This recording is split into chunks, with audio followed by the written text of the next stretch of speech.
Welcome back to the live coverage of YCS Bologna 2023. I'm joined by Joshua Schmidt, world champion of Master Duel, but also, of course, a very big enjoyer of the TCG still. And we have another deck to look at with some combo tutorials, because there's a brand new and fresh deck being, or I mean, it's not a fresh deck, but it has gotten some really, really great support through a structure deck, and it's Fire King. So we are going to look at some Fire King combos and also some other stuff you can do with deck. So let's get into the action. Let's look at it.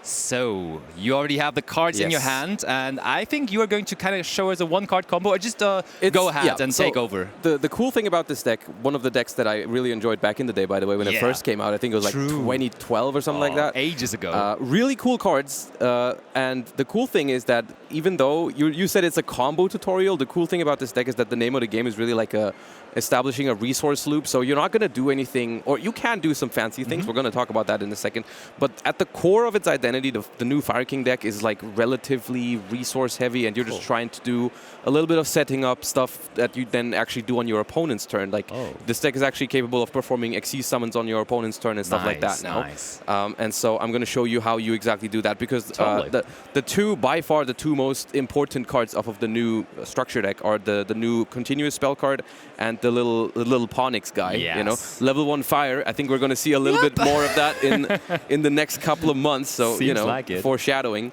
No, because one of the most important cards that Fire King has always had, and one of the best cards that Fire King has always had, was Fire King Island, right? Yeah. And so Fire King Island is still core part of the strategy to this day, because it lets you destroy a Fire King in your hand, add another Fire King from your deck to your hand. Really, really strong.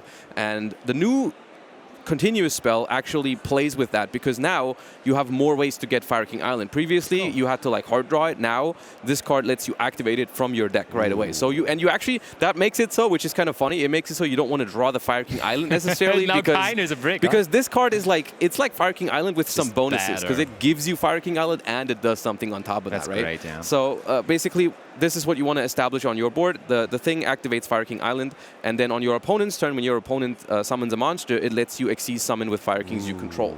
Cool. And so the easiest way to get to these cards is Ponix, and that's the one-card combo I'm going to show you to start things off. That's going to explain most of the cards, because we're going to go through most of them. Yeah. So Ponix, upon summon, lets you add a Fire King spell trap from your deck to your hand, which you're going to use to add the new continuous spell card. I think it's called Sanctuary of the Fire Kings.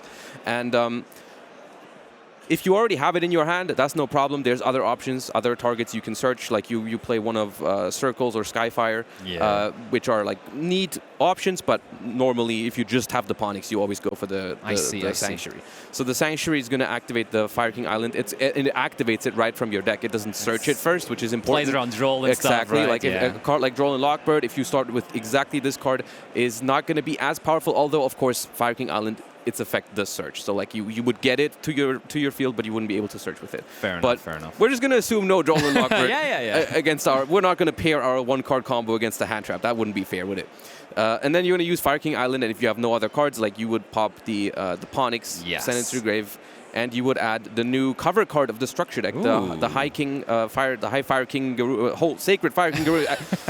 The Garunix. The new big Garunix. Yes. And this thing is a very, very, very powerful card that upon like the destruction of one of your other Fire Kings, it special summons itself from hand or graveyard, and it destroys another Fire King, any fire. Let me quickly check. A fire, beast, beast warrior, or winged beast. So not necessarily Fire Kings, but usually you're going to pop a Fire King from your deck.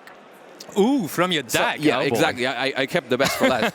So this will, upon you added it with Fire King Island, this thing has been destroyed. And it immediately triggers? You can immediately trigger the Fire King, the Garunix, summon itself, and pop a Fire King from your deck. Here, of course, because you're sending from your deck or destroying from your deck, you have a bunch of options. The simplest one is sending a card that's actually very old, which is Fire King Avatar Barong, which is a card that, upon destruction, lets you search a Fire King in your opponent's or in the next standby phase. Okay. Which you would think is too slow. You know, when I read it for the first time, when I went back to reread it once these cards came out, I was like, that's a very slow effect to have in 2023. But I do actually think in the current iteration of Fire Kings, it is something that you're still going to want to play because of how much this deck can do on your opponent's turn. Yeah, fair enough. So if you go for this line and you just have the Ponix and this is all you do, you would actually end the turn here, which it doesn't look very impressive yet. I know. in your opponent's standby phase, you have two things that will happen. Ponyx doesn't only search when you summon it, but it also adds itself back from the graveyard when it's destroyed by card effect. In the next standby phase as well? Or battle phase, yeah. Okay. Or battle, yeah. Just when it's destroyed, sent to the graveyard, next standby phase goes back to your hand. Cool. And then Barong activates to add the new High Avatar Kirin from your deck to your hand. Yes. Which is another really, really powerful card because it does something very important for the deck by being both a card that destroys other cards and having an effect when it is destroyed. You know, that's always important when you have these kind of combo decks where like both sides one of the part coin of the one part of the thing, one's like Mermails and Atlanteans, and one wants to be discarded, one wants to discard. It's really nice to have cards that can do both, for sure, because that really helps like your consistency and your options, right? Totally. So what Kirin does is, as a quick effect, while it's in your hand, you can pop a once again any fire. It's very different. One of them says Fire Beast Warrior. The other says specifically Fire King. This one says just Fire. In your hand or field to special summon itself, right? And that is, for example, really cool if you get infinite impermanence on your Ponyx. You can just dodge it by having this in your hand already. You know, just destroy it. Impermanence can't negate it because it's off the field. Yeah. These kind of things are really neat. So what happens on your opponent's turn now is you could just pop your Ponyx in your hand to summon it out, and then you have 2 level 8s on the board. And so that will be interesting with the continuous build. Exactly, because once your opponent summons now, we get to Xyz summon the Garunix Xyz monster from the structure deck, the level 8, the rank 8 Xyz monster. And this thing, upon being summoned, destroys all other monsters on the field. Oh, that's great. So just off of this one card, we have already established like this kind of like basically destroying our opponent's entire board. And of course, this card also, when you go second, you can make it basically on the right just into the board. You don't have to summon it by card effect on your opponent's turn. You can just do it to blow up your opponent's entire board. Yeah. And we've established a resource loop because this thing has been destroyed again. So next standby phase, we get it back again. We can summon it. We can add more spell and trap cards. Yeah. We can pop it again for the Fire King Island, which once you have this in the graveyard, it also keeps coming back every time because it's not just from hand. This triggers in the graveyard as well. So next turn, this is back in our hand. We pop it with the island. We search whatever we want. This comes back from the graveyard, pops another one in the deck. I see what you were saying with the resource game. Exactly. It's just a really relentless resource game. It's not a fancy by itself. It's not a fancy combo, right? It's not. We're not doing fancy 10 summons per turn, locking our opponent from playing or anything like that. It's relatively simple. Yeah. And the spice really comes from when you start pairing this with other engines. Like, it's a little foreshadowing, but in the next core set, Phantom Nightmare, we're going to get Snake Eye support, which really makes this deck a lot more capable of really spamming more stuff on your turn and making bigger boards. You're going to be able to incorporate stuff like SP Little Knight, of course, like just the good stuff. There's a lot of good stuff, Fire Links you can go into, like Sunlight Wolf, to get even more resources back to your hand. Like adding back, if you incorporate this in your first turn combos, the Kirin is really nice to add back with Sunlight Wolf, because you're going to be locked out of using it for that turn, but it has a quick effect, so you can use it on your opponent's turn. Fair enough. So that is really nice. It makes great use out of these generic fire support cards that we have from the past and that we also get in the next couple sets, right? Like the Snake Eye cards are phenomenal in this deck. Okay, so that's for the future, but I see that you already have some stuff prepared. I have more things that we can talk about for what we may see this weekend. So there's some stuff you would be pairing this up with. So let's go ahead and look into that maybe. Yeah, hold up. I have two things I want to show you. And then before we do that, earlier, right, when the Fire King popping the Ponyx happened and we added this and we triggered it, I told you one option was to send the Barong, which was the one that you would do for like the long resource grinding game. But this is also where you could, depending on the situation, send the Kirin, because I told you it doesn't only have the effect to pop other cards in your hand to summon itself, it also has an effect when it is destroyed, and that is to summon a Fire King from the graveyard, and you can destroy a card on the field after. And you can destroy your opponent's card. So this is like when you go second and you want to like extend further onto the board, maybe make some link plays happen, get rid of your opponent's board right away. You don't want to play for the long game.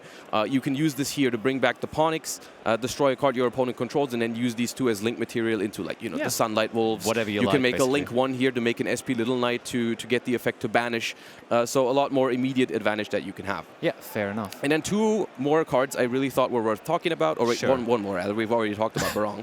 Fire King Arvata. Ooh, another older card, right? Is an older around card. for I don't think it was in the first wave of Yeah. Fire King support, but like the middle wave where we got Fire King Island. True, I think true, that's true. where we got this guy. And this guy is really cool to me because it resembles another card that I really, really like, and that's Sprite Red. This card is pretty much like Sprite Red for the Fire King archetype. Instead of tributing a level 2 or rank 2, you just destroy one Which of is your even other. better for It's the Fire better King for the Fire stuff, King yeah. deck. Exactly, yeah. And so this is basically like any combo that doesn't need your normal summon, because you already draw, like your Fire King Island plus a Fire King or this card, you just hard open this card. You don't need to go through the normal summoning, the Pawnics or whatever. If you can afford to normal summon this, you're going to be proof through pretty much any monster hand trap because very it cool, negates monsters by popping one of your other Fire Kings, which even usually isn't. It doesn't even feel like a cost when you're playing this deck because you just get all those effects for free anyways, True, and that's true. really, really cool. And then if you can leave it around on your board, it's not only going to protect you from hand traps, but also be a disruption on your Fair opponent's enough. turn. So this guy is also really, really good for the deck. Okay. Yeah. And they do have an equivalent in the structure deck that does the same for spell and traps. So Okay. that's also neat. So Sprite Carrot also has found its place. Technically, they gave him a Sprite Red and a Sprite Carrot. Yeah. All right. So because as of now, it is possible to make this deck more combo heavy, but it's before we get the full power like Snake Eye support. I think I would recommend keeping it basically around the resource game of Fire Kings. There's two engines, or rather two other pieces of cards that I was going to show you that make this a lot more consistent because Yeah. you really want to get you to the level 1 Pawnics. I think the one is very, very obvious. One is right? very obvious, Yeah, yeah. and we're probably going to see it a lot this weekend on stream in some other Yeah. decks like Rescue Ace, For and that sure. is of course the sinful spoil package. Easy. No matter which of the three you open with, let's say we get the really good one, let's say we get the wanted, we go wanted, we add the Diabell Star, we summon the Diabell Star by discard another card from the hand, we Yep. get the original sinful spoils, we get to send the Diabell Star for it, and we get the Pawnics. there you are. And here we are, and we haven't even used our normal summon yet, which is the True. nice thing. So if you pair this up with this, right, you That's can do great. this beforehand, True, true. and now you have a way to play through hand traps as well, right? That's so perfect. This is why this in particular synergizes really, really well with the deck. You can already play a copy of Snake Eye Ash, Yeah. which is the one that on summon adds a level 1 fire in case you don't have a normal summon. Fair. Like you would just, instead of summoning this, you can just summon the Ash, get this, and then normal summon this, and you just have I an like extra it. body. Yeah, yeah. Right? And so it's very obvious how this integrates into the deck, right? You would just Totally. obviously play more copies of your level 1 fire starter. Really, really. I mean, these are really good in any deck that wants to play Pretty much. level Fire decks 1 profit a lot. Off level of 1 this, fire monsters. You're going to want those cards. Another engine that isn't quite as obvious, but also being talked about a lot for this deck, and I actually really like it because it's also a lot more accessible. The cards are a lot easier to find right Yeah. now, and I want to see this combo because I'm not aware. So it's actually talk me really through cool. it. It's the Nadir Servant Dogmatica package because Yes. what I showed you earlier, all of that didn't really need its extra deck on True. your turn, right? You would use the Xyz summon on your opponent's turn. Fair enough. And because of that, we don't have to really worry about the drawback of Nadir Servant locking us out of the extra deck for the rest of the turn. And that it's a really powerful card. Being able to play this card is really, really nice. Totally, totally. So what you do with this card is you would activate it, and you would send Garura from your extra deck to the graveyard, and add a Dogmatica Maximus from your deck to your hand. Cool, cool. At that point, you draw a card from Garura, any card Not from your bad, deck. not bad. The Garura turns into any card from your deck, right? Nice. And now the summoning condition for Maximus is you banish one from your graveyard. Yeah. One extra deck monster, basically. There we go. And then you summon it. And then you can use the effect where both players send 2 cards from the extra deck to the graveyard. One of the 2 doesn't matter, but the other one, yeah, just any 2. The second one doesn't really matter here. The one I want to talk about is Tri-Brigade Bucephalus. Of course, you're going to want to put other valuable targets into your extra deck, but just like going second, you could send Elter into the Entis. Going first, you would send something else. But Tri-Brigade Arms Bucephalus has a really neat effect where when it's sent to the graveyard, you get to add a tri-type, right? From your Beast Warrior, Winged Beast, from your deck to your hand with a level equal or lower than the banished tri-types, Winged Beast, Beast Warrior. Okay, and there's because someone. we've banished the Garura for the I Maximus, we get see. to search for a level 1 or lower tri-type, and that is, of course, the Pawnics. Nice. Because it's a Winged Beast level 1, we get to search it to our hand here, and we haven't normal summoned yet, so we can normal summon, and we can do exactly what I showed you earlier. I really like that. Yeah. But we have the other send from the Maximus. We have the Maximus body, of course, which could matter at some point. Totally. It is a level 8, so if it sticks around, you can use it for the Fire King. Unfortunately, you can't use it with the Sanctuary because the Sanctuary specifies you have to use Fire Kings you control. I see. I see. Yeah, but if it's a 3000 defender, if it sticks around, maybe next turn you could use it to go into any level 8s. Absolutely. But pretty much from here on out, we can do the exact same combo as before because we didn't touch our extra deck once on our turn. And we get a free draw. We get and the some draw stuff from around. we get the draw from the Garura. We get the other send from this, and it's just more consistency added to the For deck. sure. I really like that. Yeah. So thank you so much for showcasing what Fire Kings might be able to do this weekend at YCS Bologna. I'm very excited to see whether it is going to be at the top tables at the Future Match, maybe in Top Cut. Yeah. Are you expecting it to be in Top Cut? I expect people to experiment with it, but from what I've gotten, I think a lot of people are hesitant to use it right now. I think if a lot of people did, or like if people trusted the deck and like put their faith into it and just figure out a list, I think it has the potential to make it far into the tournament, day 2 at the very least.